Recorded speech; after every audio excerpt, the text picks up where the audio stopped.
Бака, Гүлназа бизде суроо бар эле. Ушу Айтты. биз границада турабыз да, границада ошо 1 сутка, 5 суткалап турган кыргыздар бар да, бу жердечи. Биздин документтерди текшербей эле турат, өзбектердикин текшерип, сотко алып барып эме кылып атат. Биздики турабыз 3 суткалап, 5 суткалап турган кыргыздар бар. Алар жана базаны карап туруп, кандай статуста жүргөн, канчалык законно жүргөн Россияда ошону карап туруп анан кийин сотко өткөрөт да. Судья деле, допустим, если с нарушением ошол протоколдор түзүлгөн болсо карабайт, поэтому алар деген ар бирөөгө протокол түзүлүп, ошонун негизинде анан кийин сотко алып келинет. Ошо паспорт, жаңы паспорт алмашкандардыкы бар да, алардыкы кандай болот? Паспортун алмаштырган экен посольстводон. Негизичи мен көпчүлүк эле кыргыздарга консультация катары айткым келет да. Силер Россиядан паспортуңардын мөөнөтү бүтүп, же болбосо жоготуп алып атпайсыңарбы? Ошондо желательно заявление жазып туруп, Кыргызстандан восстановление кылганыңар жакшы да, посольстводан возвращение на родину алып туруп, Кыргызстанга барып, восстановление кылып паспорттарыңарды, анан бияка келгениңер жакшы. Анткени көптөгөн биздин жарандарыбыз официально иштебейт, официально, например, регистрация кылган эмес. Көпчүлүгү жана мен мөөнөттөр өтүп кеткен, же болбосо регистрация же жоготуп алган документтерин. Анан бул жактан восстановление берип коюшат. Полиция кызматкери карайт дагы, эч кандай базасы жок, официально иштебейт, через Сахарова депортация кылып салат. А паспорту болсо алма элек посольствода калып кеткен, же алган дагы, бирок перерегистрация кылган эмес, же Казакстанга кире чыкты кыла коем деп Саратовдон болобу, Оренбургтан болобу сот аркылуу депортация болуп атышат. Поэтому желательно биздин жарандар бияктан восстановление кылбай эле Кыргызстандан документтерин восстановление кылгандары бул лучший способ да. Азыр силерди сотко апарат. Кандай статуста Россияда жүргөнүңөрдүн полностью текшерилет базаңар. Эгерде силер статус неофициальная работа жана ошондой эле регистрацияларыңар жок жүргөн болсо, силер хоть паспортуңарды восстановление кылган күндө дагы силерди сот аркылуу выдворение кылышат азыр. Ошондо депорт кылышабы ошондо? Биз канча айтабыз? Мен канчалаган биздин жарандарга айтам. Паспортуңду жоготтуңбу? Заявление жаз дагы, возвращение на родину ал Кыргызстан посольствосунан. Кыргызстанга кетип, ошо жактан восстановление кыл. Сен жүрбө ал справка менен бул жакта. Сени никто не будет справка менен жүргөнүңдү сени карап да койбойт, эгерде сен нелегальном статусе жүргөн болсоң. Көпчүлүк жарандарыбыз биякта нелегальном статусе жүрөт. Ошону надо тоже понимать. Бизде да айып толтура. Регистрациясы жок. Трудовой контракт никто не заключает. Эч ким, эч кандай налог төлөбөйт Россияга. Зачем мы им нужны? Например, мен сотко барганда сурайт судья. Он нам зачем нужен? Бир да налог төлөбөсө, нелегально жүрсө Россияда, нарушенияларды толтура кылса, зачем он нужен деп эле айтат бизге. Ошондо эмне деп жооп бериш керек? Жолун тапса болбойбу? Судьяга эмне деп жооп бериш керек? Жолун кандай кылып жолун табыш керек? Айтчы. Өзүң мнениеңди айтчы, кандай кылып жолун табыш керек? Ушинтип нелегально жүрө бериш керекпи Россияда? Бул башка юрисдикция, башка өлкө өзүнүн закону менен. Мына азыр жаңы эле Нурсултан Акмат уулу деген бала айтып атат. Мен Венгрияда иштейм дейт. Бирок мен Россияны баалап атам азыр дейт да. Мына Россиядан бул запрет болуп кеткен экен. Венгрия болобу, кайсы башка өлкө болобу, ал жакта өзүнүн закондору бар. Близко бизге только Россия близко. Бияктын закондорун кичине эле эме келтирип алсак, биякта легальном статусе жүрүш өтө оңой. Чем башка Европага караганда. Бияка жеңил, биякта закондоручу Россияныкы. Ошону да карап атпайбызбы биз? Ошону да өзүбүзгө туура кылып албай, анан кийин нелегальный статус. Канчалаган биздин жарандарыбыз запрет болуп кетет. 3 ай сайын кирип чыкса болот экен деп, 3 ай сайын кирип чыккандар мына азыр запретке түшүп атат. На основании 90 на 180 деген законго илинип атышат. Туура эмес да, 3 ай сайын кирип чыкканда туура эмес, например. Сен бияк деген башка өлкө, бияктын өзүнүн закондору, нормативтери бар. Бизге канчалаган жеңилдиктер берилген негизи кыргыз жарандарыначы. Бияк Россияда гражданско правовой договор менен негизинде налог төлөп жүрүсөң болот. Биз аны бирөөбүз да кылбайбыз. Только сатып алабыз трудовой договорлорду. Ал базада жок. Баарыңарга белгилүү болгондой 2022-жылы базалардын баарын соединили. Налог поступать этпесе, аны базадан чыгарып таштайт. Спиртной напиток ичти деп штраф алышат биздикилер. Ичип алып кармалышат көпчүлүгү. А спиртной напиток ичти деп жана 500 рубль, 250 рубль жазып берген штрафтары алар базага кирет дагы. Анан кийин запрет коюлат 5 жылга. Эме деп коюлат. Посягательство на безопасность Российской Федерации деген статья менен кирет да, алар запретке. Аны вообще даже аспорт статья туралы калабы, ичкен болсо, мас болсо көчөдө. Ошол нормативге кирип коюшат. Аябай көп да ошо норматив менен түшкөндөрчү. 11-пункт, 1-я часть, 27-я статья. Көп аябай кишилерчи. Именно ушун менен кайрылгандар көп. Анан мен сурайм да, сен иштиң беле? Чектиң беле башка мындай туура эмес жерде? Чектиң беле, иштиң беле, согуштуң беле деп сурайм да.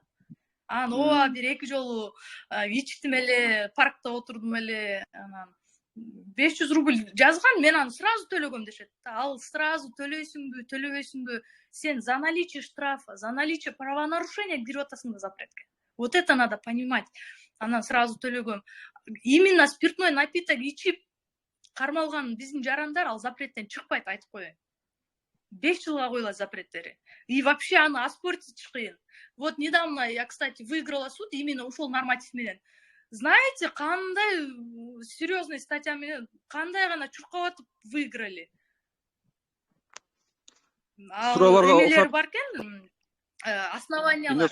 Эми основания негизинде уттук, бирок аябай сложно было. Вот действительно сложно было выиграть. А он действительно, оказывается, ичкен экен, полиция менен согушуп тур ал бала.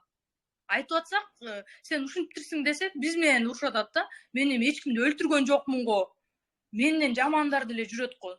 Жок, ал андай эмес да. Андай эмес да, сенден жамандар жүрбөйбү. Андан зависит этпейт да. Сен өзүң отвечай. Сен өзүң поступкаңа отвечай. Отвечай за свои слова, за свои поступки. Ну, мы выиграли суд, а ата-энеси РФ экен, вот это спасло. И жана протокол түзүлгөндө 1-2 жерге кол коюлбай калыптыр. Ошонун негизинде уттук биз. Ал бала кол койбой калыптыр да. Или тиги отделдегилер ошол туура эмес эмет койгон экен, оформление. Ошонун негизинде уттук. Пропустили. А так биз деле утулмакпыз. Биз деле, конечно, мы не волшебники.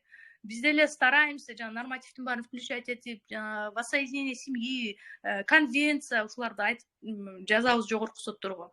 Но тем не менее, выиграть было очень трудно и тяжело. Бирок ата-энеси келип алып еще биздикилер эме рынокко барып эле соодалашкандай да. Түш анан услугаңды, анан түш анан мынчага давай, анан тинчеге депчи. Вот это прям больше всего это убивает нас. Еще запретный там они начинают. Давай түш услуга, анан мынча, анан тин. А знаете, ушул запрет үчүн канча кругов ада мы прошли. 3 сотто болду, 3 сотто. Люблинский районный суд, Мещанский, Тверской районный суд, 4 сотто болуптур соту. Эң аягында анан кийин Таганский районный сотко өткөрүлүп, анан ошол жактан каралды эмеси, делосы. 8 месяцев мы бегали, чтобы снять ему запрет. А түш дейт. Анан биз өзүбүздүкүн эле түш эле түш.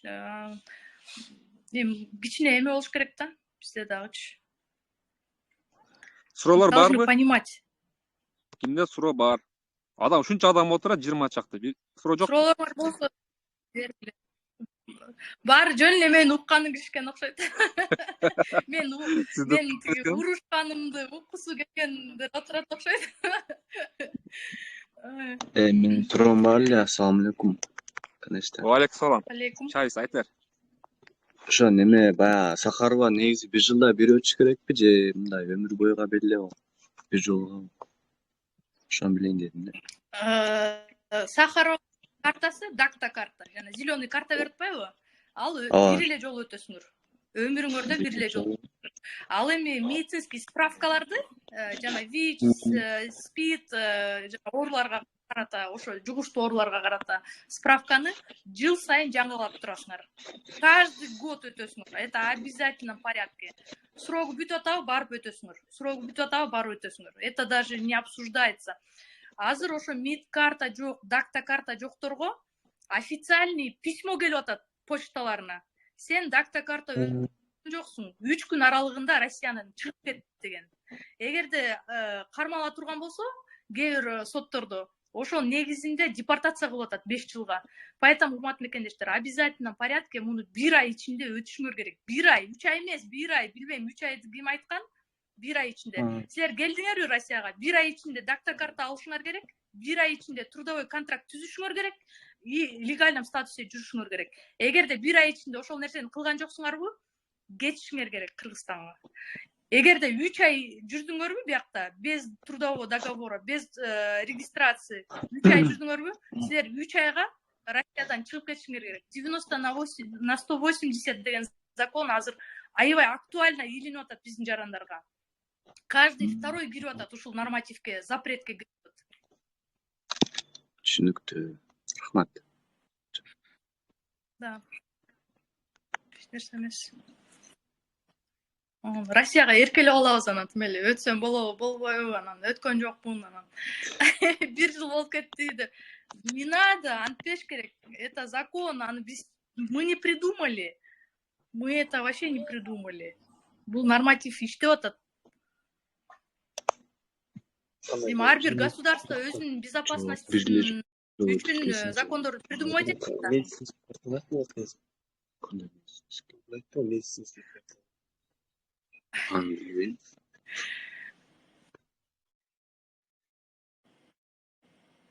Ленинский проспект 17-ка барып, жана повторно өткөндөр ошо жактан эме алсаңар оңоюраак экен. Бат эле өтүп өткөнсүңөр да, чем Сахарова баргандан көрөк. Медицинский справкаларды бат эле без очереди заранее жазылып коюп, ошо жака барсаңар бат өтүп өткөнсүңөр. Мен вот недавно ошо жака өтүп келдим, медицинский справкаларды алып келдим. Ну, в течение часа өттүм да, бат эле. Кирдим дагы жазылгам, барып өтүп койдум да. Жыл сайын өтүп туруш керек, урматтуу мекендештер. Ал это норматив, это закон, анан өтпөй койсоң болобу, эчтеке болбойбу деген суроо, это, конечно, детский сад. Даже садиктеги балдар антип суроо бербесе керек. Эмени запрет да, меники запретти ошо Кыргызстанга барып фамилиямды, атымды өзгөртүп келсем өтүп кетемби, анан 2 баланы мен өз көзүм менен көрдүм да, ошентип өзгөртүп келишип, алар 5 жылга кирген, анан ошентип өзгөртүп өтүп кетишти да экөө теңчи, Екатеринбург, через Екатеринбург. Андай өтүп кеткендер бар.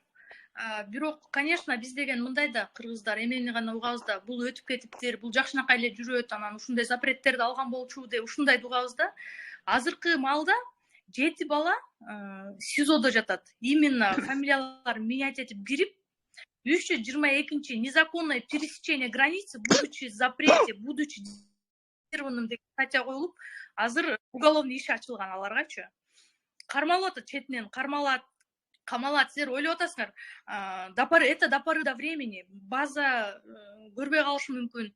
Анан, урматтуу мекендештер, айтып коючу ушул нерсе. ФСБ не спит, ФСБ работает. Ар бирөөнүн базасы бар, ар бир адамдын. Жана адам төрөлгөндө бир эле номер берилет, пин номер. Силер аны эч качан менять эте албайсыңар. Азыр между Россией, Кыргызстаном, Казахстаном, Узбекистаном соглашение түзүлгөн. Передавать друг другу данные азыркы тапта. Поэтому ал до поры до времени, да, өтүп кетиши мүмкүн, кирип кетиши мүмкүн. Но бирок кармалса, будет хуже. Кармалса. 1 жыл жүрүшү мүмкүн, может, жарым жыл жүрүшү мүмкүн. Бирок базасы баары обновляться этилип жана кирет. Бул фамилиясын менять этип келгени көрүнөт. И потом уже И потом уже будет поздно. Там уже ему уголовную статью откроют. Көрдүңөр го жана Азаттыктан бир эже чыкты го, камалып кетти. Андан кийин дагы бир бала чыкты, 4 жолу фамилиясын эмне айтыптыр. Домодедоводон кармалды. 2 жыл жүргөн экен, эч кимге билинбей. Алардын баарын укпайсыңар дагы, анан ал кирип кетиптир, жакшынакай иштеп жүрөт экен азыр дегендерди угасыңар да. А на самом деле кармалып, камалып кеткендерди силер укпайсыңар, уккуңар да келбейт. Но бирок камалып, кармалып атышат азыр. Сахаровадан билинип калгандар болуп атат, чыгып калып атышат. Это все азыр жашынып жүрүшүңөр мүмкүн, бирок баары билинет да анын баары тең. Тем более сейчас Россия фейс-контрольду киргизип койду. Фейс-контроль бул эмне? Силер мурун выдворение болуп, кайра кирип жүргөн болсоңор, силерди даже метродон кармайт, аэропорттон кармайт, сразу чыгып калат. Эмеңер фейс-контроль. Бул ранее бул депортирован деп чыгып калат базасында. В розыске деп.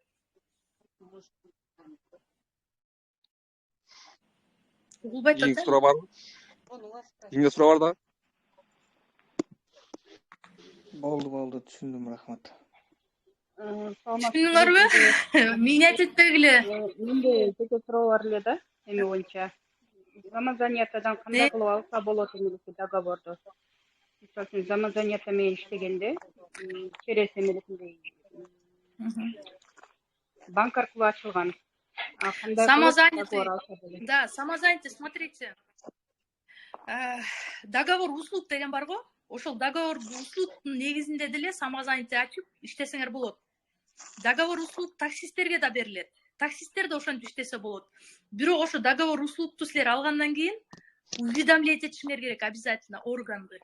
Либо госуслугиден обязательно уведомление берип коюшуңар керек, что вы самозанятый, работаете по договору услуг, по гражданско-правовому договору. Көп да биякта договордун түрлөрү.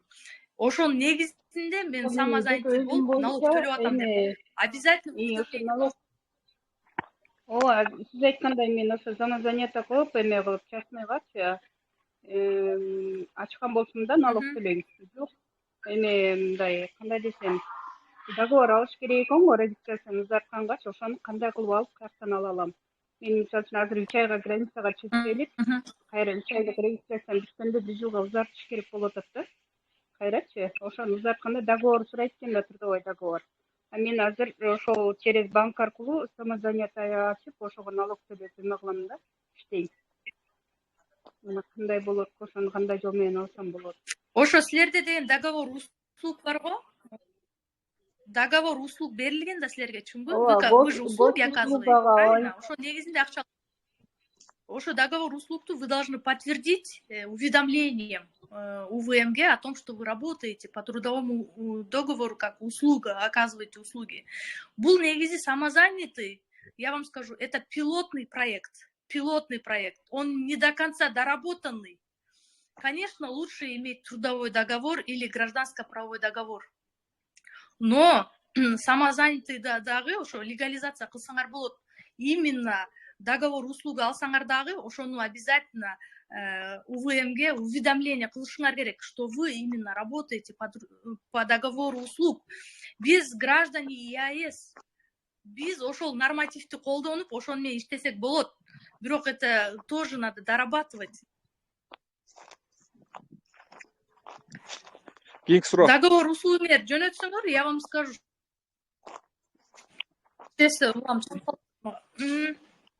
Хорошо, сиздин личкаңызга мен жиберип, ошо сизден информация алышым керек болуп атат да. Мен ал эмеге өткөндө билбей эле без нее эме кылып салгам да. 3 айга эле узартып беребиз десе, ошентип узартып койгом да. Без договор, без ничего эле. Анан азыр ошо уксам, самозанято менен договор менен узартса болот дешти да, ошого сен сурап атпаймынбы десең. Эми самозанято менен договор кылып узартсам болобу деп. А мен эмесин сизге жиберейин. Негизи ачып, анан через налог төлөнөт да. Эме. А ошо кандай болот, ошону билип берсеңиз. Хорошо. Кийинки суроо.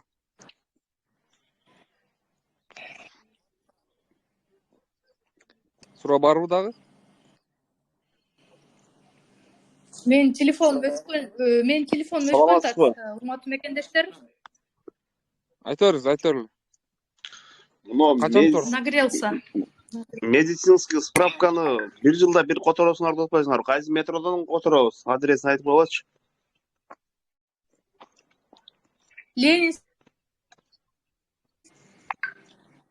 Ленинский проспект 17-ка барып эле өтсөңөр болот. Заранее жазылып алып, эмеде номерлери бар сайтта.